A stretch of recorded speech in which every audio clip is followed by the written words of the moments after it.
Welcome to Foundations in Pre-Cal 10. I'm your host, Mrs. Clausen, coming to you live and in video for the first time ever.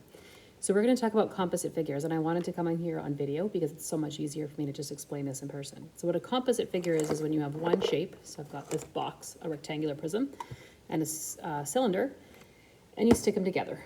Okay, so when I want to find the surface area of this, what we have to do is we find the surface area of each individual figure, so the box and the cylinder, and we add them together, but there's an overlap. Imagine we spray paint this whole thing, right? If we spray paint it and we take it apart, there is going to be the bottom of this that is not going to be painted.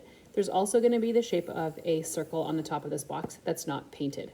So when we're finding the surface area of a composite figure, we have to find the surface area of figure A, the surface area of figure B, and then we have to subtract the overlap, okay? And we have to find the shape, the area of the shape, so in this case a circle, and we're going to subtract it twice because it's going to be the bottom of figure A and the top of figure B. So there's going to be two circles that don't have paint, okay? So you're going to find surface area 1, surface area 2, subtract double the overlap shape, okay? So I'm going to go ahead and work through a couple of examples with you, and hopefully that makes sense.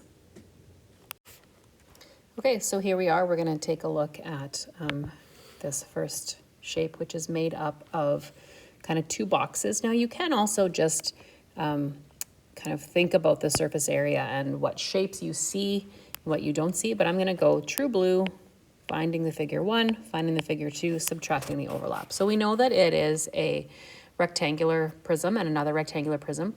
The first one has dimensions of 5 by 15. And if we can see over here that this is 5 and this is 5, then across the whole thing must be 10. So I'm going to just write that in there. And in terms of rectangular prisms, it doesn't matter which is length, which is width, and which is height. So we're just going to put one of those in there. So the surface area of figure number 1 is going to be 2 of length times width. So 2 of those 10 by 5s plus 2 of the 5 by 15s plus 2 of the 10 by 15s. And when we do that, we end up with 550 centimeters squared for figure 1.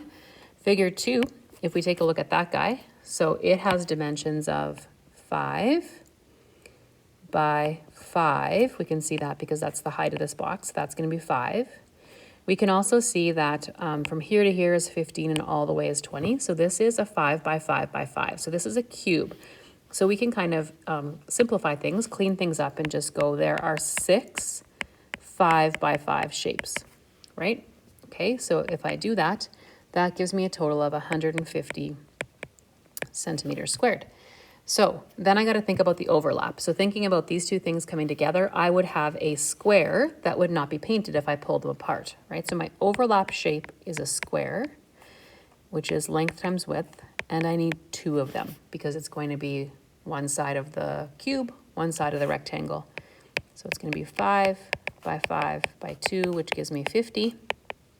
So my total surface area is 550 plus 150 take away 50, which gives me 650 centimeters squared. Let's take a look at this second example. So I've got a cylinder on top of a box. So I'm going to find the surface area of the cylinder. First, we'll call that figure 1. The box will be figure 2. So figure 1, my surface area is 2 pi r squared plus 2 pi rh. And I can just plug my numbers in there. The radius is 4, and the height is 8. So when I do that, the surface area in total of the cylinder is 301.59 square feet. Then I want to find the surface area of the box. So I've got 2 14 by 8s. Again, sometimes I like to just write these in here, length, width, height. It doesn't matter which is which for a box, plus 2 8 by 12s, plus 2 14 by 12s, which gives me a total of 752 square feet. And in this case, the overlap would be the shape of a circle. So a circle is pi r squared, and I'm going to have two of them because the bottom of the cylinder and the top of the box. So pi times 4 squared times 2 gives me 100.5. So my total surface area is going to be 301.59 plus 752, take away 100.5, which leaves me with 953.1 square feet.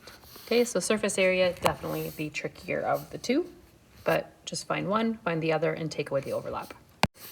Let's look now at finding the volume of a figure. So the volume of a figure is actually easier. You're just going to calculate the volume of each thing and add it together. So I have a cone on the top and a cylinder on the bottom. So the formula for the volume of a cone is pi r squared height divided by 3. So I'm just going to plug in the information for the cone. The radius of that cone would be 9. You can see that it's showed down here as 9, but it's going to be also the same there. So pi times 9 squared times the height of that cone is 12 divided by 3 gives you 1,017.9 centimeters cubed. The cylinder volume is pi r squared times height. So pi times the radius squared times the height of that is 15, gives you 3,817.0 centimeters cubed. And with volume, it's super easy, no overlap. We just add the two together. So I get a total of 4,834.9 centimeters cubed. Okay, so you can go ahead and practice. There are 4 shapes down there for you to figure the surface area and the volume. When you figure that you've got it, I have a mastery check for you to complete today before you go home. So make sure you get that before the end of the class.